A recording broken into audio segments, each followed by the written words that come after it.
नमस्कार दोस्तों, decode exam में आप सभी का स्वागत है। आज की क्लास में हम लोग डिस्कस करेंगे पर्यावरण एवं पारिस्थितिकी, मतलब इन्वायरमेंट एंड इकोलॉजी हम आज डिस्कस करेंगे। ये पूर्वावलोकन सीरीज है, इसमें हम पास्ट ईयर्स के क्वेश्चंस को डिस्कस करेंगे और ये सीरीज आपके यूपी पीसीएस एग्जाम 2024 के लिए हम लेकर आए हैं। इस सीरीज में मैं आपको बता दूं कि हम क्वेश्चंस को, पास्ट ईयर क्वेश्चंस को तो डिस्कस करेंगे, साथ ही साथ उन इंपॉर्टेंट पॉइंट्स को भी डिस्कस करेंगे जहां से आपकी परीक्षा में प्रश्न बन सकते हैं। अभी आरओ की परीक्षा हुई है, उसमें पर्यावरण और पारिस्थितिकी ये जो प्रश्न थे आपने देखे होंगे वो थोड़े लेंदी थे। जैसे हर साल परीक्षा में पूछा जाता था कि वन जीव संरक्षण अधिनियम आया कब, तो इस बार पूछा गया कि वन जीव संरक्षण अधिनियम से रिलेटेड कौन कौन से फैक्ट्स आपके सही हैं। तो यहाँ पर क्लास अब हम क्या करेंगे, अपने पास्ट ईयर्स के क्वेश्चंस को इस तरीके से डिस्कस करेंगे कि आपके आने वाले परीक्षा में अगर इस तरीके के प्रश्न बने जहां पर आपसे किसी भी टॉपिक से रिलेटेड 2-3 इंफॉर्मेशन आपको पता होना चाहिए, एग्जाम के लिए इंपॉर्टेंट है, तो हम उसको भी डिस्कस करते हुए चलेंगे। हम सारे एक्ट्स को बहुत अच्छे से पढ़ेंगे, मैं आपको इस तरीके से पढ़ाऊंगी कि आपको एग्जाम में एकदम याद रहेगा। ठीक है, तो चलिए अब आज की क्लास को हम स्टार्ट करते हैं मेरे साथ, ऐश्वर्या सिंह के साथ। और अगर आपको कोई भी डाउट होता है तो आप कमेंट बॉक्स में मुझे बताइएगा। अब यहाँ पर देखिए क्लास, जो पहला टॉपिक है वो आपका पर्यावरण ही है और सतत विकास है, मतलब सस्टेनेबल डेवलपमेंट। और पहला क्वेश्चन जो है वो है पर्यावरण से क्या अभिप्राय है। देखिए, जब भी हम पर्यावरण शब्द की बात करते हैं तो ये दो शब्दों से मिलकर बना है, परि प्लस आवरण। परि मतलब चारों ओर जो हमें घेरा हुआ है वो हमारे पर्यावरण, वही हमारा पर्यावरण है। आप किसी जंगल में खड़े हैं और मैंने आपसे कहा कि वहां जंगल के पर्यावरण को डिफाइन करो, तो आप मुझसे कहेंगे मैम घना जंगल है, बड़े बड़े पेड़ हैं, जंगली जानवर है, ठीक है, पक्षी हैं, एक नदी बह रही है, बड़े बड़े पहाड़ भी यहाँ पर दिख रहे हैं, ये सब मेरे पर्यावरण का हिस्सा है। अगर मैं आपसे कहूं कि आप एक रेलवे स्टेशन पे खड़े हैं और वहां के पर्यावरण को आप बताइए, तो आप मुझे क्या बताएंगे?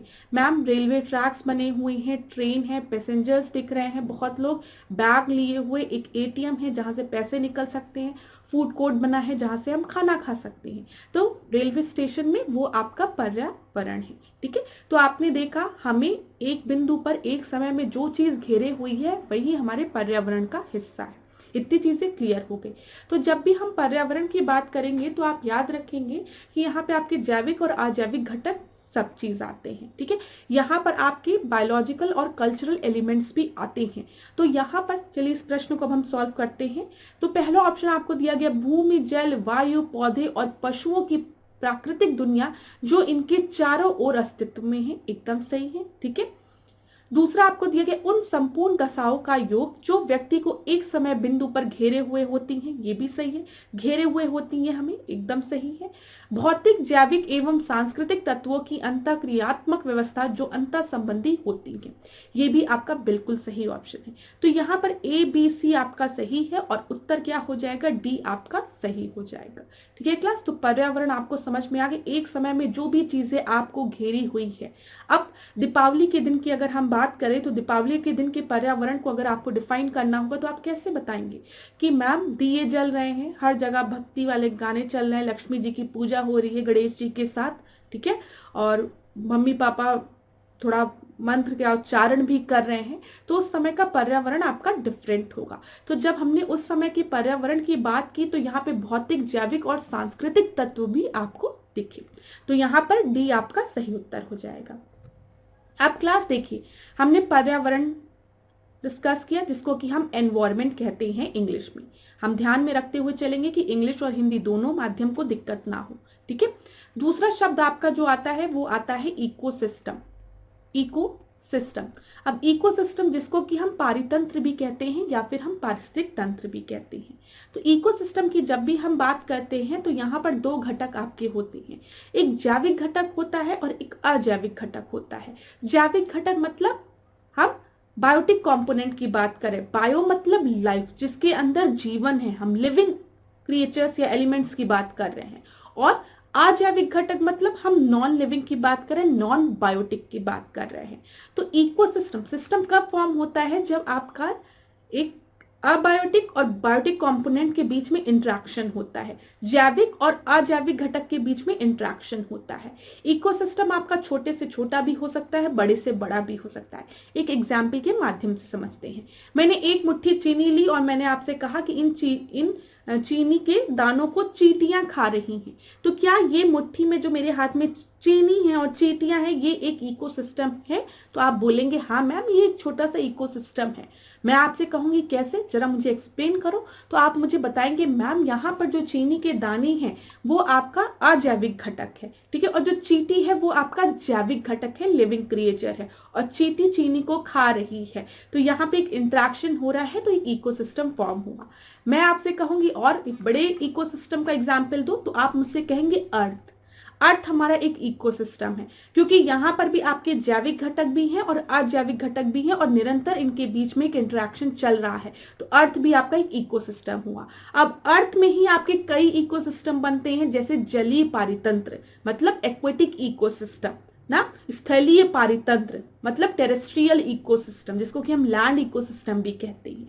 तो ये चीज याद रखिएगा, इकोसिस्टम छोटा से छोटा हो सकता है, बड़े से बड़ा हो सकता है, लेकिन यहाँ पे आपके जैविक और अजैविक घटक में मतलब एक आपका कंटिन्यूअस इंटरेक्शन दिखता है। ये चीज याद रखिएगा।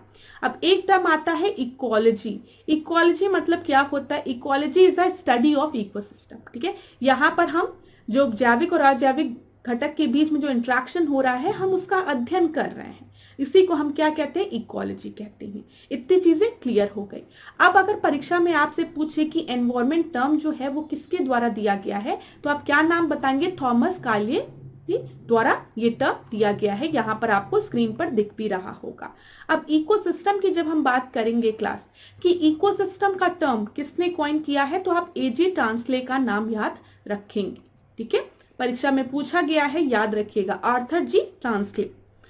इकोलॉजी की बात करेंगे तो इकोलॉजी में दो चीज आप याद रखिएगा। अगर परीक्षा में आपसे पूछता है कि ये टर्म इकोलॉजी टर्म किसने कॉइन किया है, तो आप अर्नेस्ट हैकेल का नाम याद रखेंगे। यहां पे मैं लिख देती हूं, ठीक है, अर्नेस्ट हैकेल। और अगर पूछा जाएगा कि who is regarded as a father of ecology, तब आप अलेक्जेंडर हम्बोल्ट का नाम याद रखिएगा। दोनों में अंतर समझ में आ गया होगा आपको। अगर आपसे पूछा गया कि इकोलॉजी टर्म किसने कॉइन किया है, तो आप अर्नेस्ट हैकेल का नाम बताएंगे, और अगर who is regarded as a father of ecology तो आप बताएंगे अलेक्जेंडर हम्बोल्ट, ठीक है। इसी तरीके से अगर परीक्षा में आपसे पूछा गया who is regarded as a father of ecology in India, Bharat के कंटेक्स्ट में, तो आप रामदेव मिश्र का नाम बताएंगे। तो इतने फैक्ट्स एक जगह आप नोट डाउन कर लीजिए अगर आपको नहीं पता है, और अगर आपको पता है तो वेल एंड गुड, बहुत अच्छी बात है, आपको पता है तो सब सारे नाम एक जगह नोट करिए। मैं एक बार रिवाइज कराती हूँ। इन्वायरमेंट की बात करेंगे हम, अगर पर्यावरण की बात करेंगे तो आप थॉमस काल्ये के नाम याद रखेंगे। इकोसिस्टम टर्म किसने कॉइन किया है? एजी टांसले ने किया है। इकोलॉजी टर्म किसने कॉइन किया है? अर्नेस्ट हैकेल ने। और अगर पूछा जाएगा who is regarded as a father of ecology, तो अलेक्जेंडर हम्बोल्ट का नाम याद रखेंगे। और अगर परीक्षा में पूछा गया who is regarded as a father of ecology in India, India के कंटेक्स्ट में, तो आप रामदेव मिश्र का नाम याद रखिएगा। अब अगला प्रश्न हम देखते हैं, दूसरा प्रश्न। समानता पर्यावरण को निम्न प्रकार से वर्गीकृत किया जा सकता है, निम्नलिखित में से कौन सा इस वर्गीकरण का अंश नहीं है? तो सबसे पहले आपको जैविक पर्यावरण, जिसमें कि आपके जैविक कंपोनेंट्स आएंगे, ठीक है, जिनके भी अंदर जीवन है। सांस्कृतिक, अभी मैंने दीपावली का एग्जाम्पल दिया तो वो सांस्कृतिक पर्यावरण का हिस्सा है। भौतिक पर्यावरण भी होता है, लेकिन परिचालन पर्यावरण हम नहीं लेते हैं, ठीक है। तो समानता की बात की गई है, पर्यावरण को निम्न प्रकार में वर्गीकृत किया जाता है, निम्न में से कौन सा इसका वर्गीकरण का अंश नहीं है? तो परिचालन पर्यावरण इसका अंश नहीं है। अगला प्रश्न हम देखते हैं, तीसरा देखिए, सतत विकास मानव समाज के लिए के कल्याण हेतु महत्वपूर्ण है। सस्टेनेबल डेवलपमेंट की हम बात करते हैं, सतत विकास की बात करते हैं, तो ये मानव कल्याण के लिए महत्वपूर्ण है, एकदम सही है, ठीक है। अच्छा, सबसे पहले सस्टेनेबल डेवलपमेंट की बात कब की गई थी? तो ब्रंटलैंड रिपोर्ट में की गई थी, याद रखिएगा। यहाँ पर हम जब भी सस्टेनेबल डेवलपमेंट की बात करते हैं, ठीक है, सतत विकास की बात करते हैं, तो इसका अर्थ क्या होता है कि हम अपनी जरूरतों की इस तरीके से पूरी करें कि आने वाली जो हमारी पीढ़ी है उनके लिए भी रिसोर्सेस बचे रहें, ठीक है।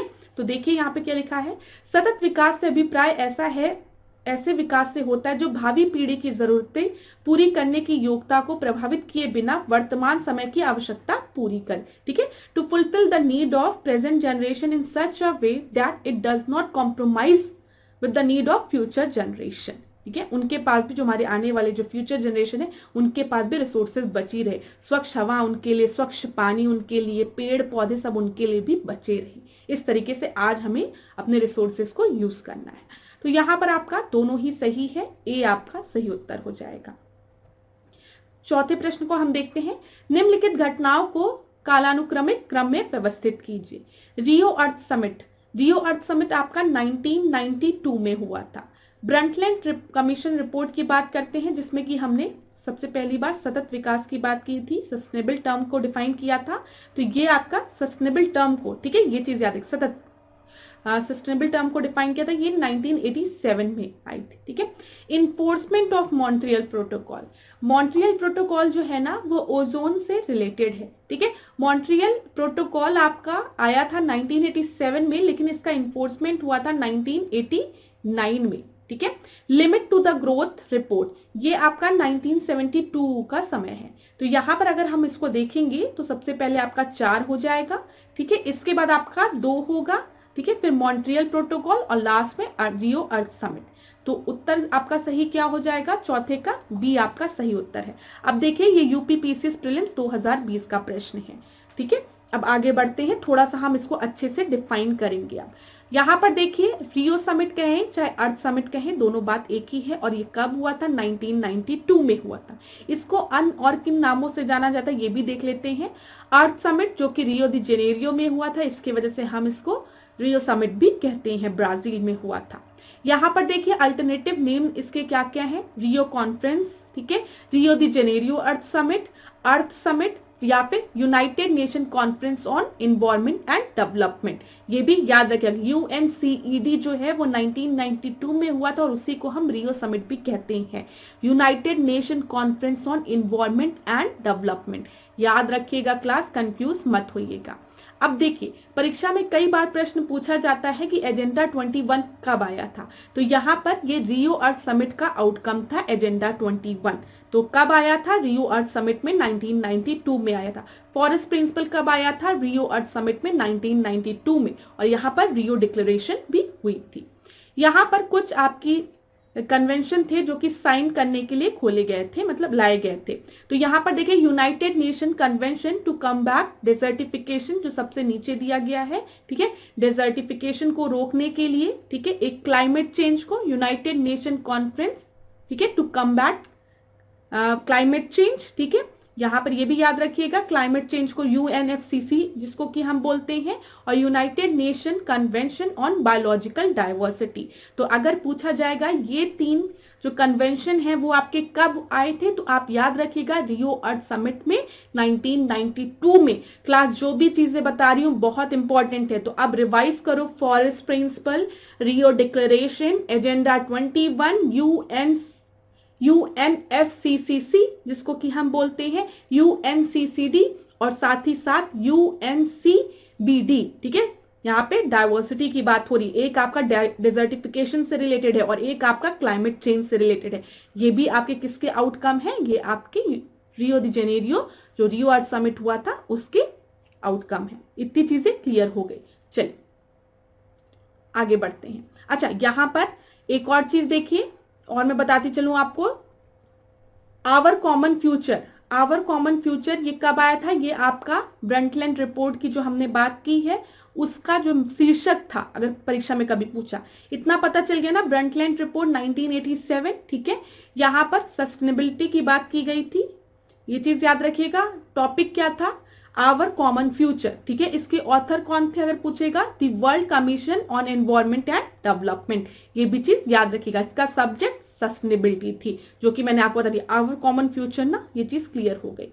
अब मॉन्ट्रियल प्रोटोकॉल को जल्दी से डिस्कस करिए। मॉन्ट्रियल प्रोटोकॉल किस चीज से रिलेटेड है, ओजोन लेयर डिप्लीशन से रिलेटेड है, इतनी बात क्लियर है। मॉन्ट्रियल प्रोटोकॉल आपका आया कब है, 1987 में। फोर्स में कब आया है, 1989 में। तो यहाँ पर ओजोन लेयर से जो भी आपके ओजोन लेयर डिप्लीटिंग गैसेस थी उनको एलिमिनेट करने की बात यहाँ पर की जा रही थी मॉन्ट्रियल प्रोटोकॉल में, ठीक है। मॉन्ट्रियल प्रोटोकॉल में ही आगे चलकर आपका एक अमेंडमेंट हुआ है जिसको कि हम कहते हैं किगाली एग्रीमेंट, ठीक है। ये याद रखिएगा, किगाली अमेंडमेंट याद रखिएगा, क्या है, किगाली अमेंडमेंट, जो कि कब हुआ है, 2016 में हुआ है। और अगर परीक्षा में आपसे पूछता है कि किगाली अमेंडमेंट में हमने किस गैस को फेस डाउन करने की बात कही है, तो आप याद रखेंगे HFC के, ठीक है, HFC को, हाइड्रोफ्लोरोकार्बन। हाइड्रोफ्लोरोकार्बन जो है वो आपके ओजोन लेयर डिप्लीटिंग सब्सटेंस नहीं है। तो अब क्वेश्चन बनता है कि मैम यहाँ पर तो अभी आपने थोड़ी देर पहले मुझसे कहा कि मॉन्ट्रियल प्रोटोकॉल जो कि 1987 में लाया गया था और 1989 में इन्फोर्स किया गया था, उसमें हमने ओजोन डिप्लीटिंग सब्सटेंस को एलिमिनेट करने की बात की, जैसे कि क्लोरोफ्लोरोकार्बन को। लेकिन अभी आपने कहा कि किगाली अमेंडमेंट जो कि 2016 में हुआ था, उसमें हमने HFC की बात की है, जो कि आपका ओजोन डिप्लीटिंग सब्सटेंस नहीं है।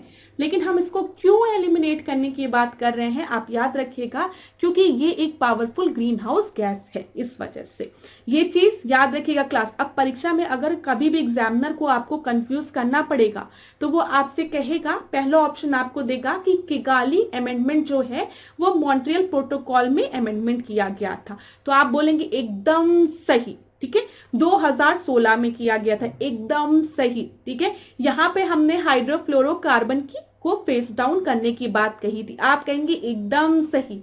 फिर आपको दिया रहेगा कि हाइड्रोफ्लोरोकार्बन जो है वो एक ओजोन डिप्लीटिंग सब्सटेंस है, तो आप कहेंगे एकदम गलत, ठीक है। तो हम ओजोन डिप्लीशन को रोकने की बात करें, लेकिन जो हाइड्रोफ्लोरोकार्बन है ये आपकी एक पावरफुल ग्रीन हाउस गैस है, हरित गैस है, जो कि क्लाइमेट चेंज के लिए रिस्पॉन्सिबल है, ठीक है। इतनी चीजें क्लियर हो गई, कंफ्यूजन नहीं हो रही होगी, एक एक चीज को बहुत आराम से समझाते हुए चल रही हूँ। 5वें प्रश्न को अब हम देखते हैं, धारणीय विकास किसके उपयोग के संदर्भ में अंतर पीढ़ीगत संवेदनशीलता का विषय है।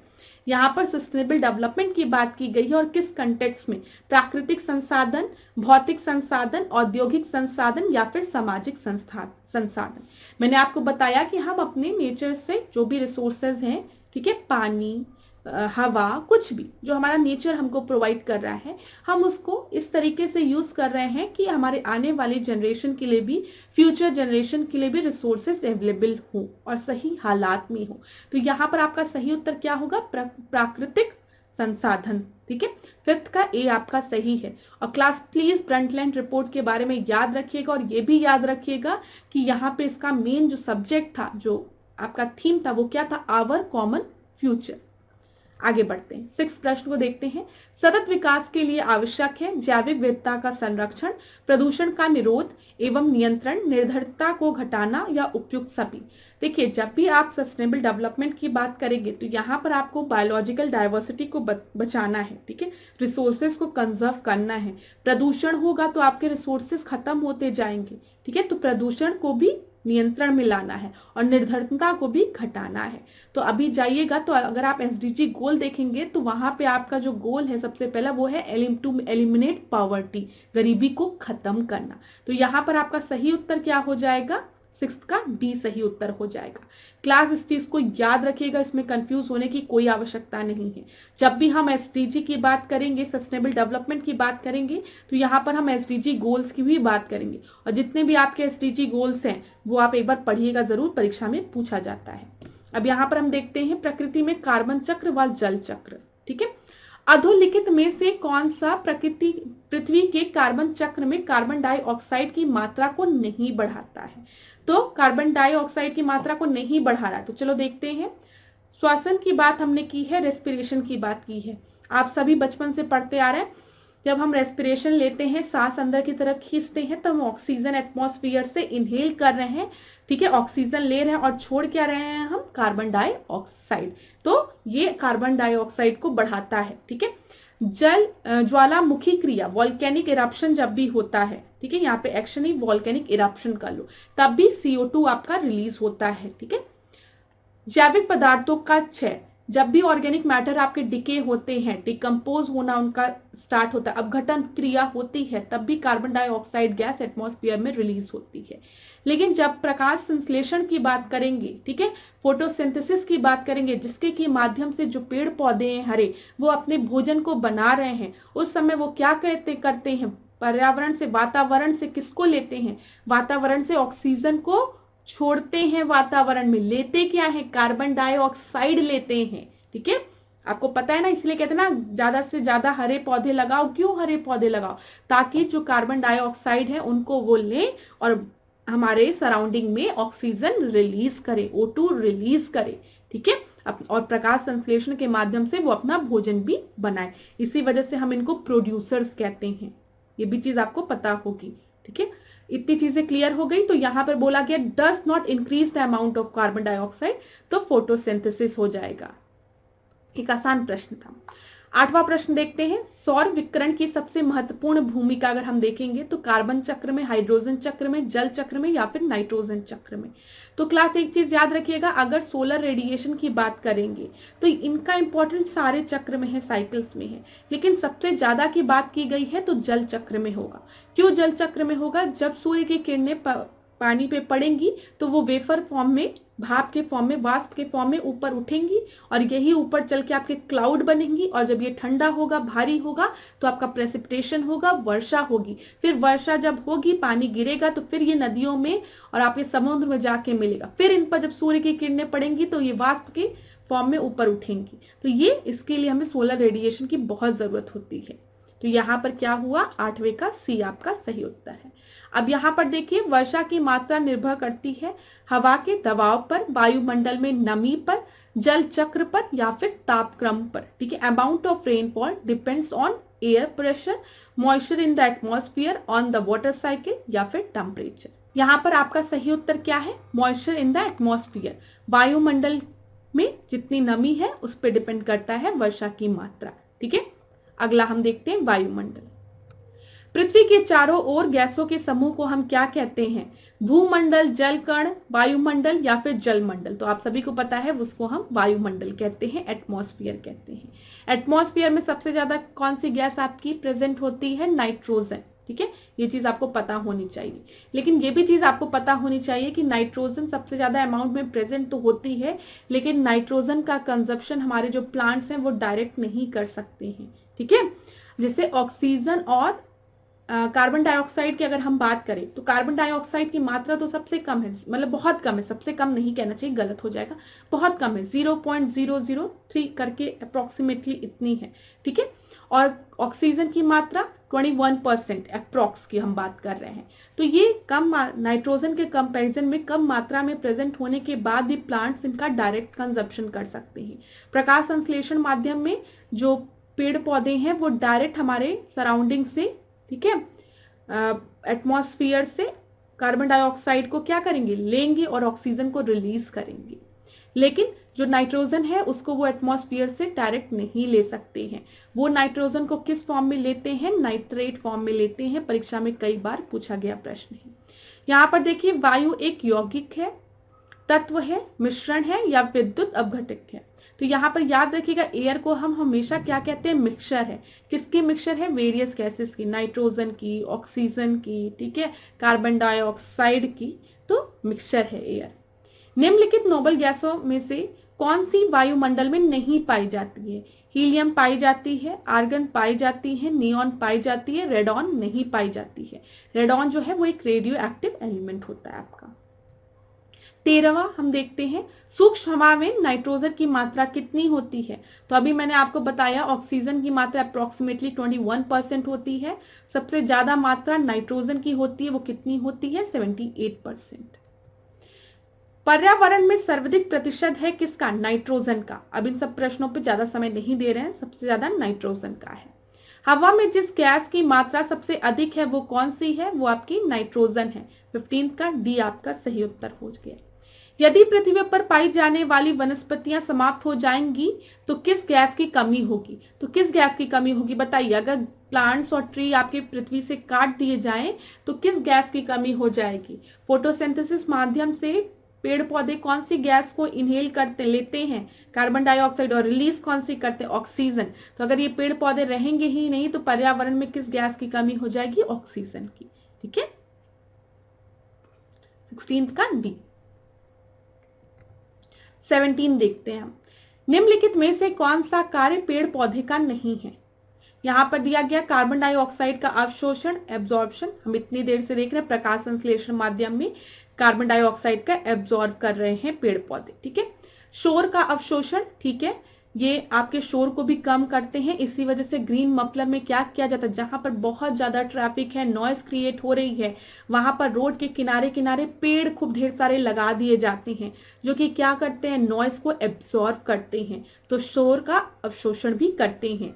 वायु का प्रदूषण दूर करते हैं, एकदम सही है। ठीक है, रिलीज ऑफ ऑक्सीजन, अच्छा यहाँ पे वायु का प्रदूषण दूर करते हैं, कुछ लिखा नहीं है, खाली एयर पॉल्यूशन लिखा है, तो इस वजह से आपका उत्तर सी होगा, याद रखिएगा। अब ऐसा नहीं पूछेगा, ये 1993 का प्रश्न है, तो यहाँ पर एयर पॉल्यूशन थोड़े जनरेट करते, एयर पॉल्यूशन को खत्म करते हैं, ऑक्सीजन रिलीज करते हैं, तो कौन सा फंक्शन नहीं है, एयर पॉल्यूशन। ठीक है, ये याद रखिएगा। पर्यावरण सुरक्षा अब हम देखते हैं, 18वां देखते हैं, पर्यावरण अपकर्ष से अभिप्राय है। जब पर्यावरण अपकर्ष की बात कर रहे हैं तो पर्यावरणीय गुणों का पूर्ण रूप से निम्नीकरण, मानवीय क्रियाकलापों से विपरीत परिवर्तन लाना, पारिस्थितिक विभिन्नता के परिणाम स्वरूप पारिस्थितिकी असंतुलन। तो यहाँ पर आपका सभी सही है। देखिए, पर्यावरण अपकर्ष मतलब क्या, हम डिग्रेड कर रहे हैं अपने पर्यावरण को, एनवायरमेंट को, और यहाँ पर जो तीनों ऑप्शन दिए हैं, यहाँ पर कहीं ना कहीं हम विपरीत परिवर्तन लाने की बात कर रहे हैं। ठीक है, पर्यावरणीय गुणों को क्या कर रहे हैं, कम कर रहे हैं, तो यहाँ पर आपका डी सही उत्तर हो जाएगा। अगला हम देखते हैं 19 प्रश्न, अपक्षय का विचार संबंधित है। वेदरिंग की बात की गई है, इंग्लिश में देखेंगे तो वेदरिंग लिखा है, तो बहुत से बच्चे सोचेंगे कि ये वेदर से रिलेटेड है, लेकिन ये गलत है आपका। पृथक हुए पदार्थों का संग्रह नहीं, मौसम में दैनिक परिवर्तन, देखिए यही दूसरा ऑप्शन एग्जामिनर ने दे दिया है, तो वेदरिंग मतलब वेदर से रिलेटेड नहीं है।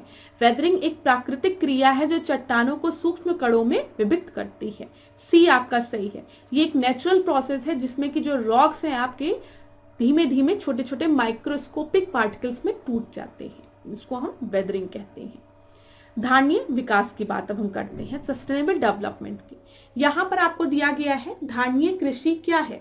धारणीय कृषि मतलब सस्टेनेबल मतलब कि हम रिसोर्सेज को इस तरीके से यूज कर रहे हैं कि हमारे आने वाले जनरेशन के लिए भी रिसोर्सेज अवेलेबल हो।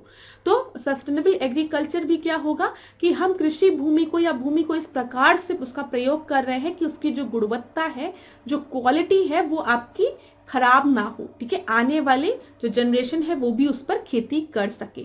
तो आप पढ़ लीजिए, सस्टेनेबल एग्रीकल्चर मींस आत्मनिर्भरता नहीं, विश्व व्यापार संगठन के मानकों के अंतर्गत कृषि निर्यात तथा आयात कर सकना नहीं, भूमि का इस प्रकार प्रयोग की उसकी गुणवत्ता अक्षुण्ण बनी रहे, ये आपका सही है।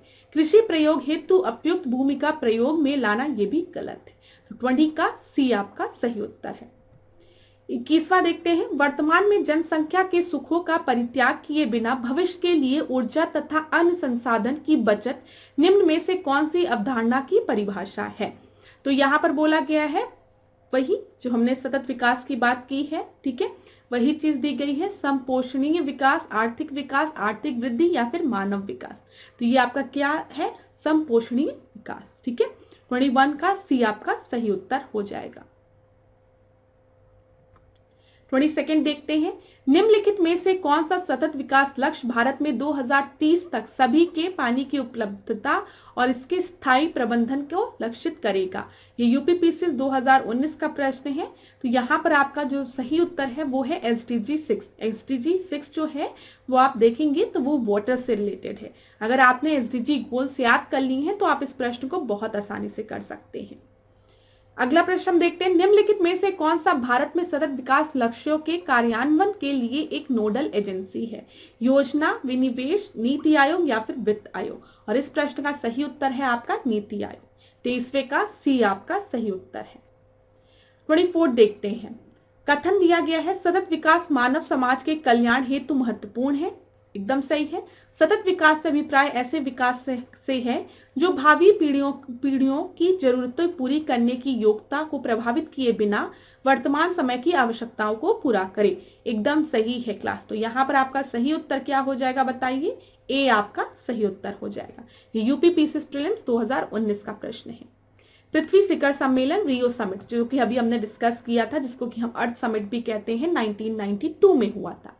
रियो दी जेनेरियो में संपन्न अंतरराष्ट्रीय सम्मेलन था संयुक्त राष्ट्र पर्यावरण एवं विकास सम्मेलन। मैंने आपको बताया था ना, UNCED ऐसे बताया था, यूनाइटेड नेशन, ठीक है, conference on environment and development, वही लिखा है संयुक्त राष्ट्र पर्यावरण एवं विकास सम्मेलन।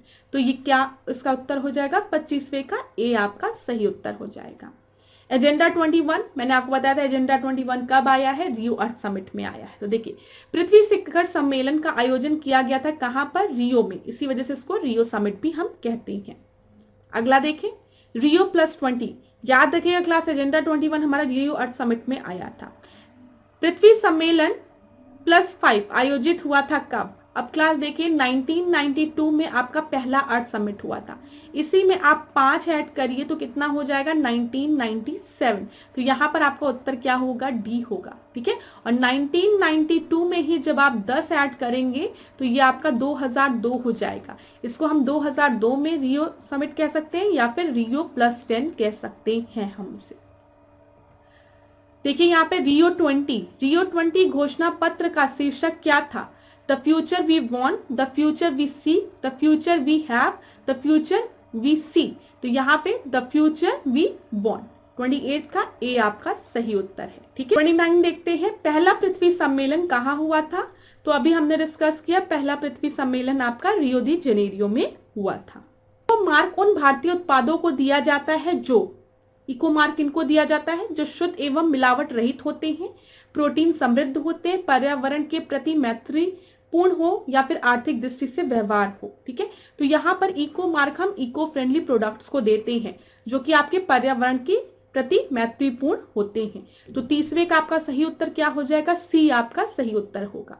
आगे बढ़ते हैं क्लास। यहाँ देखिए, आपके परीक्षा में एग मार्क से रिलेटेड प्रश्न पूछा गया था और जब मैंने आपको इको मार्क पढ़ाया था तो मैंने आपको बताया था, आप याद रखिएगा, यहाँ पे इस तरीके से घड़ा रहता है, ये इको फ्रेंडली प्रोडक्ट्स को दिया जाता है। इसको इश्यू कौन करता है? BIS करता है, ब्यूरो ऑफ इंडियन स्टैंडर्ड, याद रखिएगा, ठीक है। ये कब से इफेक्टिव है? 1991 से इफेक्टिव है और ये क्वालिटी मार्क है, ठीक है, कि ये प्रोडक्ट्स आपकी इको फ्रेंडली है। इसी तरीके से एग मार्क की अगर हम बात करें तो ये आपकी एग्रीकल्चरल मार्केटिंग से रिलेटेड है। इसको इशू कौन करता है? सर्टिफाइंग एजेंसी कौन है? तो directorate of marketing and inspection, याद रखिएगा। यही आपका इफेक्टिव कब से हुआ है? 1937 से। एक बार इसका अमेंडमेंट हुआ है 1986 में, एग्रीकल्चर प्रोडक्ट्स को दिया जाता है। ये दोनों एग मार्क और इको मार्क, इन दोनों का जो लीगल स्टेटस है वो आपका एडवाइजरी होता है। ये भी चीज आप याद रखिएगा। तो स्क्रीनशॉट ले लीजिएगा, परीक्षा में आप प्रश्न कुछ इस तरीके से पूछे जा रहे हैं। 31 प्रश्न को हम देखते हैं, पर्यावरण अनुकूल उपभोक्ता उत्पादों को चिन्हित करने के लिए सरकार ने आरंभ किया था किसको? इको मार्क को। अभी हमने डिस्कस किया। एग मार्क की अगर हम बात करें तो मैंने बताया आपको, ये एग्रीकल्चरल प्रोडक्ट से रिलेटेड है। 32 देखते हैं, वर्ष 1962 में प्रकाशित पुस्तक साइलेंट स्प्रिंग, जिससे विश्व के पर्यावरणीय आंदोलन को गति मिली थी, के लेखक कौन है? तो यहाँ पर आपको दिया गया Caroline Merchant, Karl Marx, Rachel Carson या फिर राजा गोपालन। यहाँ पर आपका सही उत्तर क्या है? Rachel Carson. 32 का सी आपका सही उत्तर है। ये 2020 में पूछा गया प्रश्न है यूपी पीसीएस प्रीलिम्स में, याद रखिएगा 1962 में इसका प्रकाशन हुआ है। यहाँ पे देख लीजिए, साइलेंट स्प्रिंग, रेचल मार्क्सन, ठीक है। इसका सब्जेक्ट मेन क्या है? इकोलॉजी, पेस्टिसाइड से रिलेटेड सब्जेक्ट है। पब्लिश ये 1962 में हुई थी। 33 प्रश्न देखते हैं, नगरीकरण एवं औद्योगिकरण हानिकारक है, ठीक है, किस लिए? संतुलित विकास के लिए, पर्यावरण एवं पारिस्थितिकी के लिए, जैव विविधता के संरक्षण के लिए या फिर उपयुक्त सभी के लिए। उत्तर क्या हो जाएगा, उपयुक्त सभी के लिए।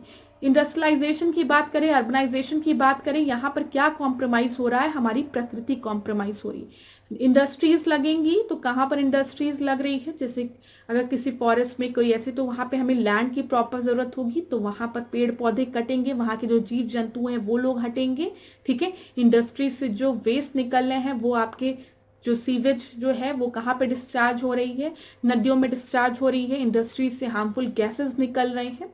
तो अगर आप देखेंगे कहीं ना कहीं हमारे एनवायरनमेंट के लिए ये बहुत ही नकारात्मक प्रभाव डाल रही है हमारे पर्यावरण में। तो ये सारे इसके होंगे इफेक्ट। 35 देखते हैं, हरित विकास, ग्रीन डेवलपमेंट की बात करें तो ये टर्म, इसके लेखक कौन है पूछा गया, लेखक कौन है ग्रीन डेवलपमेंट के, ठीक है। एमजे ब्रैडशॉ, एम निकोलसन, फिर आपको दिया गया आर.एच. विटेकर और फिर W.M. एडम। और इस प्रश्न का सही उत्तर क्या है, 35 W.M. एडम। 35 का डी आपका सही उत्तर है। 36 देखते हैं, प्राकृतिक कृषि का अन्वेषक कौन है, the inventor of natural farming, Masanobu Fukuoka, ठीक है, MS रांधवा, फिर MS स्वामीनाथन, नॉर्मन बोरलॉग। यहां पर आपका सही उत्तर क्या हो जाएगा, मसानोबु फुकुओका, ठीक है। MS स्वामीनाथन की बात करेंगे तो अगर ग्रीन रिवॉल्यूशन की बात करें, हरित क्रांति की बात करें भारत में, तो उसके जनक हम MS स्वामीनाथन को कहते हैं। अगर हरित क्रांति की बात हम करें विश्व में, तो वहां पर हम उसके जनक किसको कहते हैं, नॉर्मन बोरलॉग को। 37 देखते हैं, पर्यावरण संरक्षण के लिए ग्रीन आर्मी को किसने प्रारंभ किया था, जापान ने, चीन ने, ऑस्ट्रेलिया ने या फिर इजिप्ट ने। और उत्तर क्या सही है, ऑस्ट्रेलिया ने। 38 देखते हैं जो कि 2020 में पूछा गया था, 20वीं सदी के 80 के दशक के मध्य विकास के नकारात्मक पक्षों पर विस्तार से चर्चा की गई, निम्नलिखित में से कौन सा एक उनमें महत्वपूर्ण नहीं था, प्राकृतिक संसाधन का क्षरण, पर्यावरण प्रदूषण, राजनीति एवं विकास, जनसंख्या का विस्थापन एवं पुनर्विकास। तो यहां पर आपका सही उत्तर क्या हो जाएगा, सी, पॉलिटिक्स एंड डेवलपमेंट। यहाँ पे डेवलपमेंट की बात की जा रही है और निगेटिव एस्पेक्ट की बात की जा रही है। तो नेचुरल रिसोर्सेस का डिग्रेडेशन होगा, प्राकृतिक संसाधन का क्षरण होगा, तो ये आपका एक निगेटिव प्रभाव है। पर्यावरण प्रदूषण एक निगेटिव प्रभाव है, ठीक है। जनसंख्या का विस्थापन एवं पुनर्वास, ठीक है, डिस्प्लेसमेंट की अगर हम बात करें किसी जनसंख्या की, ठीक है, और रिहैबिलिटेशन की भी बात करें तो उनको प्रॉपरली हम रिहैबिलिट नहीं कर पाते हैं। तो ये सब निगेटिव एस्पेक्ट होगा, पॉलिटिक्स और डेवलपमेंट नहीं होगा इसमें। 39 देखते हैं, ग्रीन वॉश इंगित करता है, क्या इंडिकेट करता है ग्रीन वॉश, झूम कृषि को नहीं करना, ठीक है, प्रमोशन और झूम कृषि, जल का शुद्धिकरण, हरियाली घटाना या फिर पर्यावरण संरक्षण का झूठा वादा। तो ग्रीन वॉश आपके पर्यावरण का संरक्षण का झूठे वादे से रिलेटेड है, making false promises of environmental protection. 40वें प्रश्न को देखते हैं, विश्व पर्यावरण दिवस हम कब मनाते हैं, वर्ल्ड एनवायरमेंट डे। तो वर्ल्ड एनवायरमेंट डे हम मनाते हैं 21 मार्च को, 23 सितंबर को, 5 जून को या फिर 25 मई को। और आपका सही उत्तर क्या है, 5 जून को। 40वें का सी आपका सही उत्तर है। Thank you so much class, आज के सेशन को यहीं पे खत्म करेंगे, नेक्स्ट क्लास में आपसे मिलेंगे, ठीक है। अगर कोई भी डाउट होता है तो कमेंट बॉक्स में पूछिए, पढ़ाई को अपने कंटिन्यू रखिए। हम एनवायरनमेंट को बहुत अच्छे से कवर करेंगे ताकि पीसेस में आपके सारे क्वेश्चंस लगें। हम आपको चीज़ें बहुत अच्छे से एक्सप्लेन करते हुए चलेंगे। अगर आज की क्लास आपको अच्छी लगी हो तो वीडियो को लाइक करिएगा, दोस्तों के बीच में शेयर करिएगा और बताइएगा कोई भी दिक्कत होती है तो कमेंट बॉक्स में। इसी तरीके से मेरे साथ ऐश्वर्या सिंह के साथ डिकोड एग्जाम के साथ बने रहिए। आपका दिन मंगलमय हो, खूब पढ़िए, खूब आगे बढ़िए क्लास। धन्यवाद।